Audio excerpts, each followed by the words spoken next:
Hey guys, so in today's video I'm going to be doing a review and wear test of La Roche-Posay's new tinted cream for sensitive skin. So this is actually a tinted moisturizer, and according to La Roche-Posay's website, this is a new hybrid skincare for sensitive skin that combines the soothing dermatological efficacy of Toleriane Tinted, which is one of La Roche-Posay's skincare lines for sensitive skin, with the correction and coverage of makeup. And it's also alcohol-free, fragrance-free, and non-comedogenic. So it comes in two shades, a light and a medium, and I have the light, so let's just jump right into it because I'm so excited to try this out. Good morning guys, bright and early. It is just after 8 a.m. and I'm so excited for this review. I'm just gonna go ahead and jump right into it. I'm gonna start off by applying some sunscreen, and this is the Neutrogena Clear Face. Clear Face sunscreen. This is one of my favorite sunscreens, and I'm just going to apply a little bit of this on the left side of my face because I want to see how this tinted moisturizer works under sunscreen, because realistically, on a day-to-day basis, I always wear sunscreen, and I find that lately some of my foundation ends up pilling on top, and that's always such a disappointment because then I have to return the foundation. So I think starting now in my foundation or my BB cream reviews, I'm always gonna put sunscreen on half of my face, just so I can also test how the base makeup will react under the sunscreen. This is actually one of my favorite sunscreens because it's a dry touch formula, so it doesn't feel greasy, it doesn't feel sticky or anything. It actually absorbs into the skin really well. So while that's absorbing, I'm gonna go ahead and apply the tinted moisturizer to the right side of my face. And guys, I'm so excited about this because I love La Roche-Posay's skincare, and this is the first time I've tried their makeup, so I can't wait. So one pump is about this much. And it says on the website that you are supposed to apply it with your fingers, so that's what I'm gonna do. I did swatch this in store and swatched on my hand in store. It was a little bit dark for me, but just like I predicted, it's a little bit light for my face, which is okay because I try to match everything to my neck anyway. So here we go.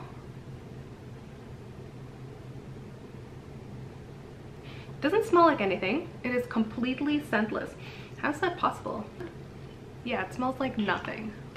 That's pretty amazing because usually even products that say unscented, they smell a bit like, you know, chemically. I am noticing that I do have to blend it out really quickly, otherwise it dries and then it's kind of like almost pilling off. I see that, like when it dries a little bit and then I try to rub it in more, it kind of pills off. Yeah, do you see? So, why is it doing this? I'm actually kind of confused, like super confused. Look at this. Can you guys see this? I'm like trying to blend it in and it's just coming right off and getting into my hair. That's so annoying. What the heck? The areas that didn't peel off actually look really good. My pores look really good. It didn't accentuate any dry areas around my nose. I'm gonna move into the side of my face now. This is the side with sunscreen, and I don't think I can apply dot it all over my face like I usually would because then it would dry and peel off. So I'm just going to apply it in sections and see what happens. I also think the best way to apply this is to kind of dot it on, and then instead of rubbing it in with your fingers, pat it in. So here we have the first layer done. This side actually blended out a lot better than the side without sunscreen for some reason. I don't know what it is. Maybe I should use a primer under this, but in my experience, I find that if I try to use a primer underneath a tinted moisturizer, it peels off, which is why I didn't do that in this video. But I actually don't think I need it for filling in pores or smoothing out any dry areas, because this did do a good job of filling in my pores because they do look invisible, and like I said, the dry areas around my nose aren't accentuated or anything, but I'm just super confused about why it started to ball and peel off. Also, one layer did give me a very nice light coverage. It does look very natural, but I'm gonna go in and try and see if I can build this up. I'm gonna go in with one more pump. Because I've just learned that I can't take my time and talk while I blend this out, I'm just going to apply it on my face without talking, probably speed this part up, and see what kind of coverage I can get out of this. or if it will just completely come off. I hope it doesn't, because I still have a bit of redness around my nose that I'm hoping I can build this up enough to cover. So here we go.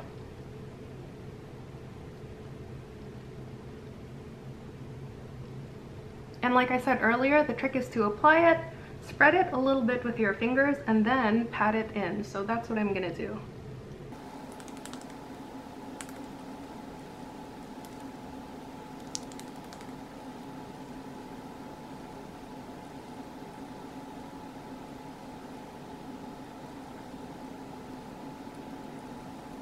But I just feel like it would come off really easily if I like rubbed my face a little bit. Yeah. Like it's coming off. You guys see that right here? It's just all coming off. I have to take a brush and kind of sweep that away again. I'm gonna go ahead and apply the rest of my makeup and see what happens. Let me go in with a concealer. I don't need concealer at the moment, but I'm just so curious now about how this will play with other makeup. And on my chin. And should I use my hands? I'm gonna go in with my hands, just because I'm scared of what using a sponge or a a beauty sponge. I'm afraid of what doing using a sponge or a puff will do. Okay, so concealer is going on smoothly. Really nice, actually. There is no balling up of any product. So let me go in with this on the other side and see what happens, because I have a little bit more confidence now that it will be okay. So the concealer was fine, so I know powder and everything won't be a problem. So let me just finish with the rest of my makeup and then I will be right back.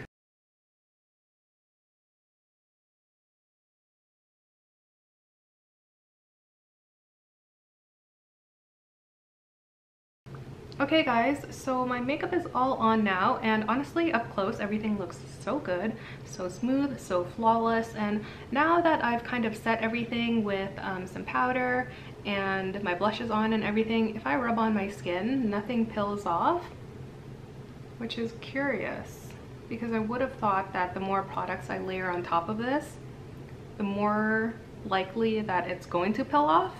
I guess the powder kind of set everything in place. We'll see how this wears throughout the day. It is now 8:32 a.m. in the morning. I'll do my final check-in around 2 p.m. so that's about 6 hours from now. Okay guys, it's 2:51 p.m. right now, so it's been a little bit over 6 hours since I first applied this, and wow, let me just say that it has been a roller coaster. And right off the bat, if I were to rate this product, I would give it a 4 out of 10. But just let's rewind and start with the positives first. The first positive is that this has actually been a super comfortable tinted moisturizer to wear all day. My skin honestly does feel very hydrated. It doesn't feel tight at all, and I have dehydrated skin, so usually like midway through the day my skin starts to feel a little bit uncomfortable, but no, feels really good. Also, the makeup around the center of my face looks really good. Pores look good, dry patches aren't accentuated or anything, but unfortunately, this is where the positives end. The moisturizer just didn't wear well around the perimeter of my face.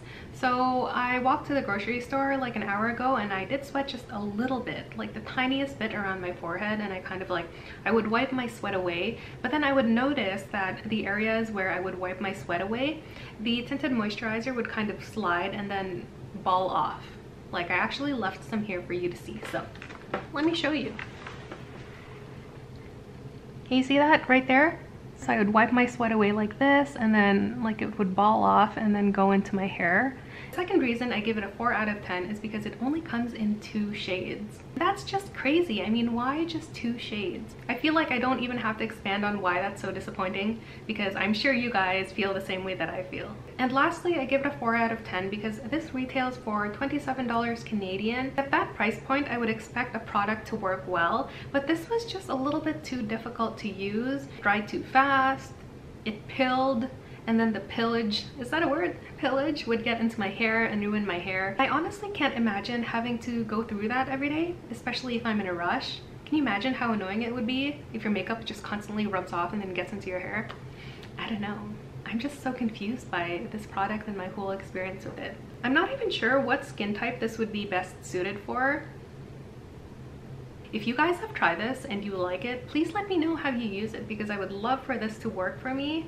I don't really have anything else to say, so I think I'm gonna end the video here. Thank you guys so much for watching. If you have any questions or comments, definitely leave them down below. Don't forget to hit that like button, subscribe to me if you haven't already, and I will see you guys in my next one.